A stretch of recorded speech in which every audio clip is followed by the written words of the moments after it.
Hello and welcome. This is a new kind of thing that I'm trying out here where I talk about whatever topic I happen to be interested in or been thinking about in the moment, and then I'll have something going on in the background that kind of relates to that. Um, Today, what we're talking about is like the nature of reviewing things. Most of the examples I'm going to use are like video game related, but you can extend it to like movies and music and books and all that. Because it was an interesting thing that I was thinking about is like, even if you try to look at something objectively, I realize there's still room for different people to see like value in different things, and that was kind of the sparking thought in this. So that's what we're going to be talking about. Um, to get a couple things out of the way, just because they're interesting. This is like the fifth time I've tried to do this, because like I made like a whole like hour long version of this, and my original idea was I would just ramble about whatever, and then once I like listened back to it, I realized that was lame, because it was just me like talking about like random stuff, and I think I like the idea more where it's a bit more of like a focused topic, and then that way, I don't know, because we already have the podcast that we're doing, and so I didn't want it to just be like another podcast where it's just me, because that's boring.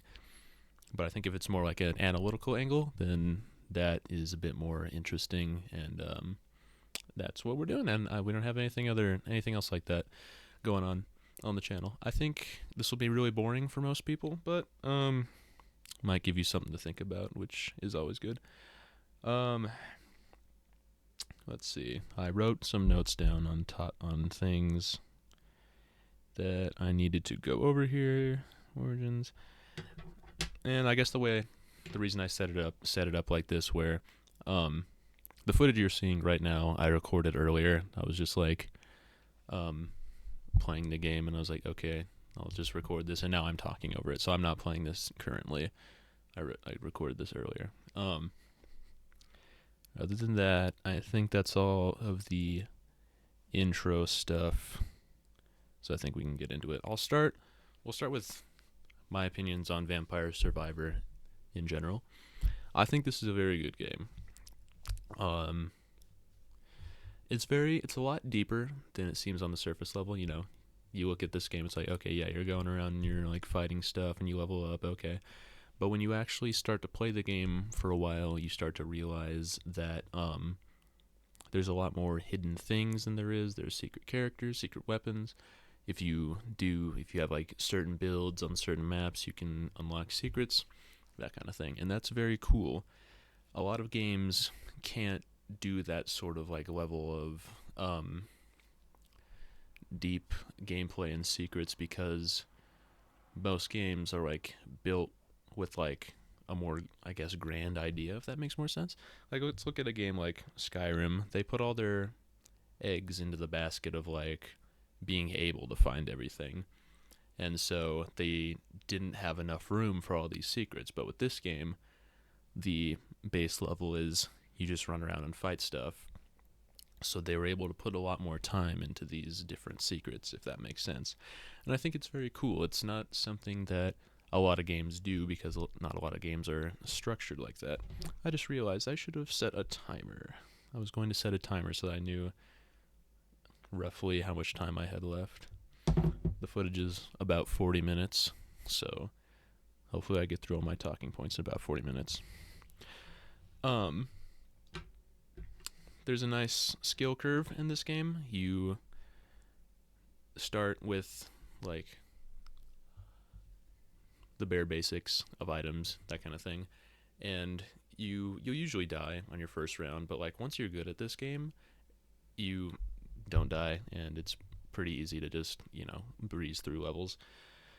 So yeah, it's a very good game, and I was thinking, like, why is this game appealing to me?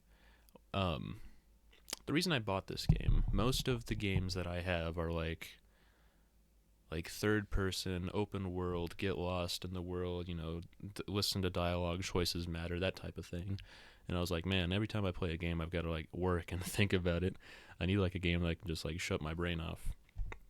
And you'll realize as we go through the video that that is like the entire point of the game. Sort of. That's one of the it's one of the things that the game is trying to accomplish. It's just a full gameplay.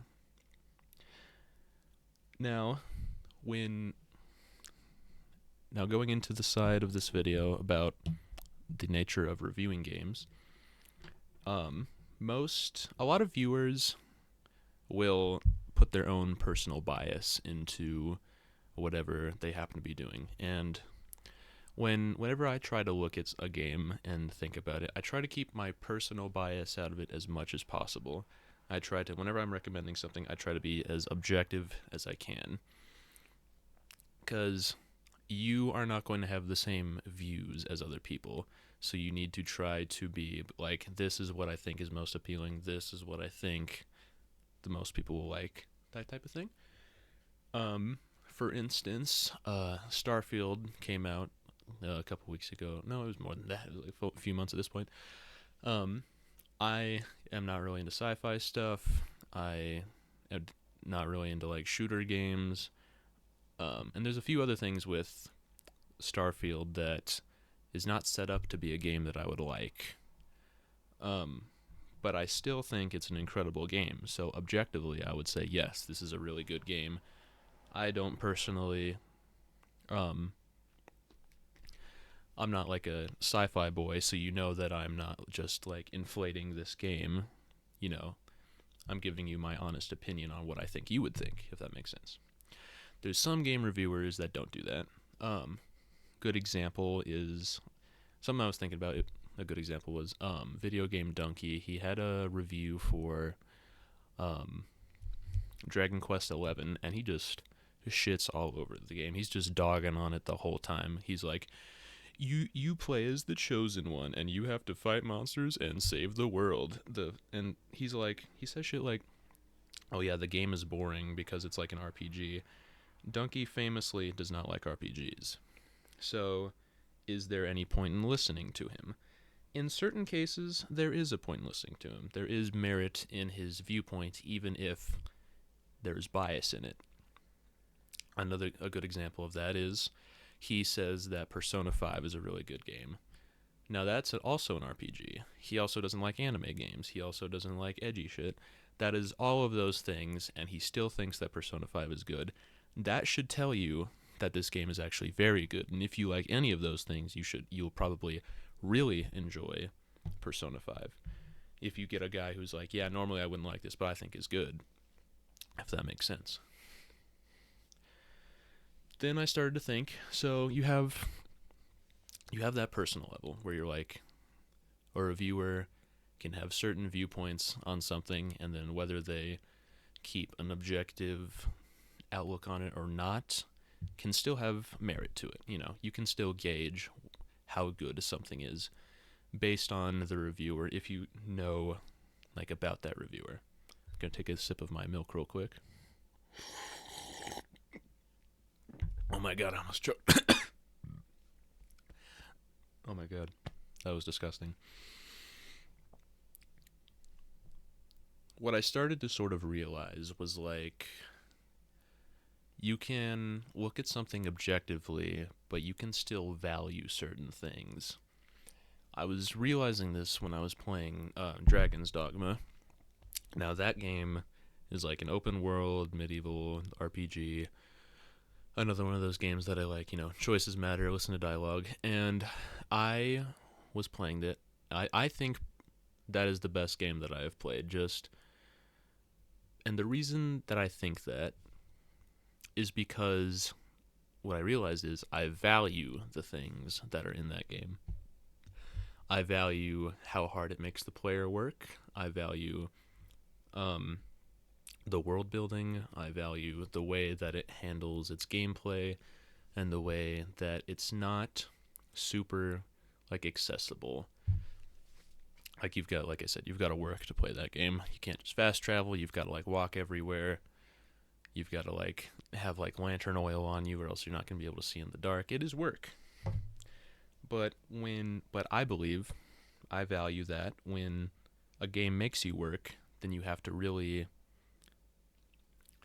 it makes anything that you do more rewarding. And what I kind of realized is not everybody values that. Circling back to survival, Vampire Survivor, some people just want a game that's just fun and you can just turn your brain off and you can play it. So, how do you review a game objectively, or a game, movie, song? I don't know. How do you review something objectively if different people don't see things objectively?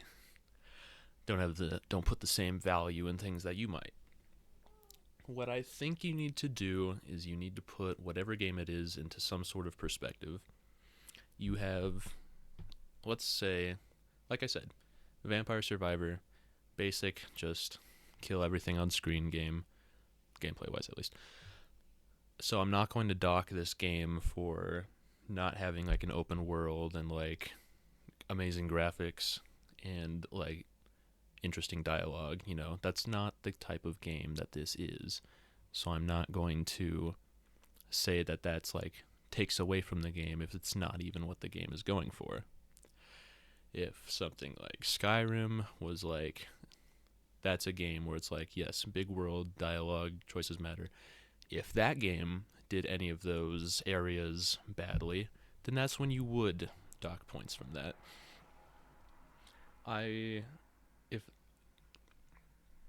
What am I trying to say here? Let's get another sip of milk. My friend, we recently all saw the Five Nights at Freddy's movie, and if you listen to some of our other videos, we keep making fun of my friend Caden because he did not like it where the rest of us did. He was like, oh, it was stupid, it wasn't scary, the story is not like trying to go for anything. And the rest of us were like, yes, it was a fun movie, it was like faithful, it was just a good time, all the characters were there doing stuff. And what's interesting with that is that we both went into the movie, both opinions went into the movie expecting something different, I think. He thought it would be better than it was. We thought it would be worse than it was, honestly. And that can also alter your perception of a game if you conflate it in your head or if you like put it down in your head. You have these games that take years to come out. You have like the Five Nights at Freddy's movie was in development for so long. It had so many script rewrites, all that stuff. And that's why I thought it would be bad. I'm like, it's been in development hell for this long. There's no way it can be good. On the flip side of that, you might think, oh, it's been in development this long, it should be good. Another example of that would be the Elder Scrolls 6. I'm a big Elder Scrolls fan. You probably could tell by the way that I've been explaining my opinions on games. And that game was announced in 2018. That's like 1,000 years ago at this point. Now that they have just finished Starfield, they recently announced that the Elder Scrolls is in early development. So that was 5 years ago, right, that they announced it. Now we're going to have to wait probably another 4 or 5 years before it actually comes out. Now, I'm hyping that game up in my head because I really like Elder Scrolls. The problem is, if we look at it from this perspective of like, oh, it's been in development this long, it's got to be the most amazing game ever. They're going to put so much stuff in it. Games have deadlines. You can't just work on a game forever and it's just automatically good. Now, if you put more time into something, it can improve, but it's all going to depend upon like who you have behind that. That's going to make it like good or bad. So I'm worried for Elder Scrolls 6, if that makes sense. I'm very worried for it because there's already a big like divide in the fandom, and I don't think it's going to satisfy anyone. That's my prediction. I think the game is not going to be like any other Elder Scrolls that have previously come out. I think it's going to be completely different. And so, me with that mindset, I'm going into Elder Scrolls thinking that hopefully, if they do change everything like that, hopefully I'm not too disappointed. But I think a lot of people are like, okay, they're going to take what was wrong with Skyrim, they're going to fix it, they're going to improve upon those areas. I do not think that they're going to do that. I do not think that at all. And I think it's going to be very interesting when that eventually comes out. Now that we know all this, let's kind of shift into how do you apply these skills into something that you're making. Whether it be, obviously, if you're a reviewer, then you can apply these skills to that. But let's say you're making a product like a game or a movie or a song or a book, who knows. How do you keep these things in mind while you are making said thing? First of all, you need to know what it is that you're going for. You can't do everything, you can't please everyone, and you're not going to make like the most amazing thing ever as much as you think it is going to be.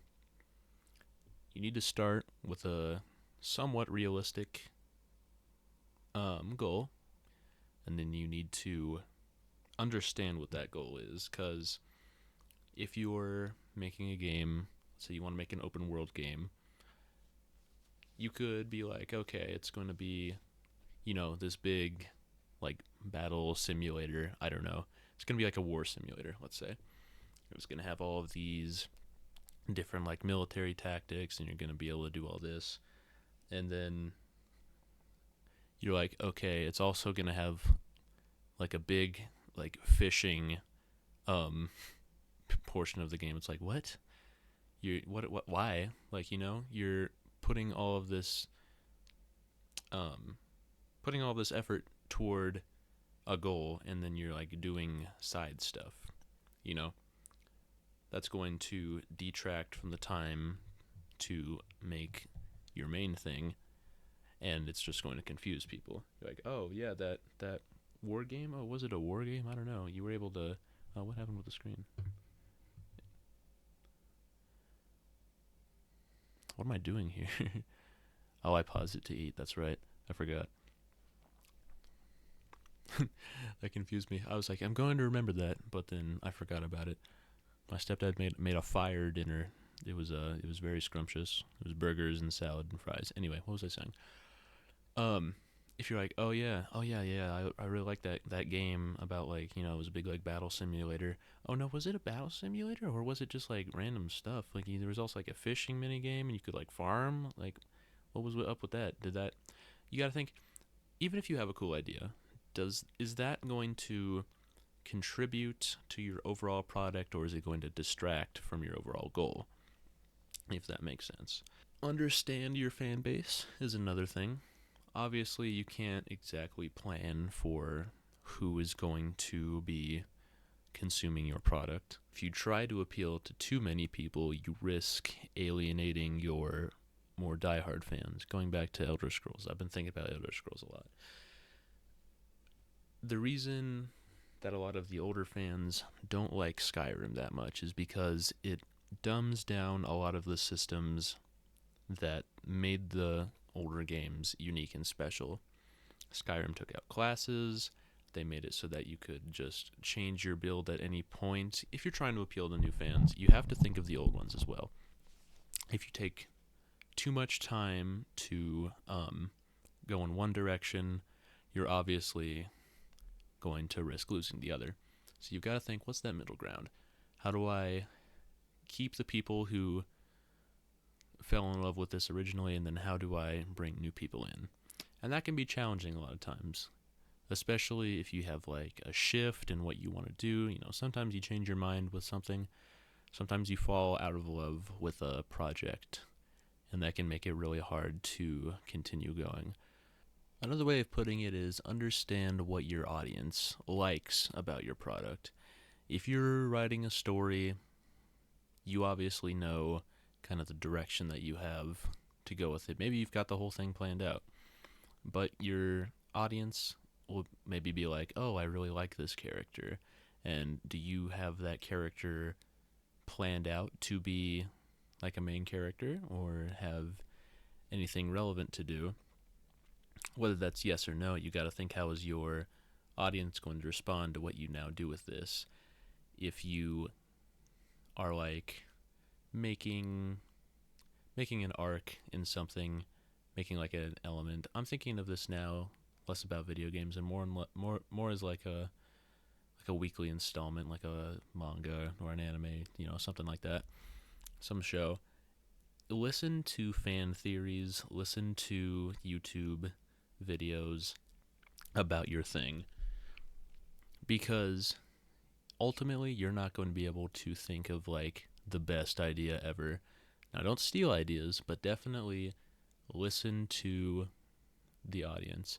If you see a fan theory that's like, man, if they did this, if they set it up like this, it would be really bad for like this, and this reasons. And if that is kind of how you are planning your story to go, you're like, oh, people wouldn't like that. Is it important enough for your story to keep it in? Like maybe later down the line, that moment will get recontextualized, and then it's like, oh, I see why that happened. Or is it just something that you could change? Something to think about with that. On the other side of that, don't be afraid to keep the story, even if you have something like, oh, it's going to be this big grand reveal when this happens, nobody could possibly guess it, and then someone guesses it, and then a large number of people also agree with that. They're like, oh yeah, I see that. Do you change it or do you keep it? Do you keep it for the surprise, or do you change? No, I'm sorry. Do you change it for the surprise, or do you keep it because that's the direction that your story is going? The show Pretty Little Liars is a good example of that. Quite the reference that I'm pulling out right there. I bet half of you don't even know that. But basically, it's this. God, it's a horrible show. It's like this mystery show, and my ex girlfriend made me watch it with her, and I was dunking on it the whole time. It was horrible. But anyway, the whole kind of plot, the like driving force of the show is, who is this like killer and like stalker? There's like this character named A, and everyone is trying to figure out who it is. And the way that the spoilers for this horrible show, the way that the series was going is it was going to be one of the main character girl was going to be A. And as the series went along, it starts to build up to that. More clues and pieces are set in place. And people sort of guessed that toward the end of the show. Before, like, as they were working on like the last few seasons, they're like, oh, it would make sense if this like main character was actually the killer. And the showrunners, having seen that, completely changed who this killer was, and that ruined the show. It was already bad, but all of the fans who were like, oh, I figured it out. I figured out who the writers are like building up toward. It's like, actually, you were right, but I'm going to change it anyway. And a lot of people were very mad about that, because if your show is building up to something and people guess it, it's because the show is building up to something, you know? Just because people figured it out, that's not a bad thing. That means that you set the stones for your audience to figure that out. So it can be done in a way where you can change it, or you can recontextualize some reveal, so it's both surprising and like a payoff. But don't just change it because you're like scared that it's not going to be not going to be interesting or surprising, expectation subverting. It's okay if people guess what is going on. That probably means that you set the stones good for them to figure it out. Your audience should be able to figure it out if you've done your writing correctly. To sort of summarize here, understand what it is that you're making. Understand the idea that you're trying to get across. Understand the goal, understand the means, and you will be able to make a very solid story or game or whatever it is. On At the same time, don't be afraid to change it. If you see genuine like negative reaction to certain things, don't make it impossible to take that out, because if your audience grows disconnected from your product, then there's no point unless you're just making it for yourself. And there's nothing wrong with that either. Loads of people are just like, yeah, I wanted to write a fun story. This is like the story that I've always wanted to create. That's all right also. Just know that if you're going to put it out there, people are going to receive it in different ways. And you have to remember that not everybody is the same. Some people are going to see your story or your game or whatever, and they're just um not going to jive with it. So understanding your audience and understanding that people find value in different things is really going to help you figure out what you need to do as a creator and how you need to change your story or not change it based on how people are receiving it. Above all else, don't lose love for a project, because if you love something and you put work into it and you take the time to make it the absolute best it can be, then your audience is going to love it too. Thank you for watching, guys. This was a fun little idea to make. I think I'm gonna stick with it and try some other stuff. You might have been able to tell that I got a little disconjointed at the end, and the kind of idea of the video sort of changed. I would try to make better notes next time, is what I've learned from this. But let me know what you thought about it, because I think it could be pretty fun once I actually get a good formula down. Check out the rest of the channel. Well, not the rest of it. Check out like the newer stuff, because the old stuff is bad. If you want to cringe, you can go look at the old stuff. Because like a phoenix from the flames, we have come back, but the ashes are still there. That was the most badass thing that I have ever said. Well, that's gonna do it for today. I hope you enjoyed Damion Talks, or whatever I call this, and I will see you in the next one.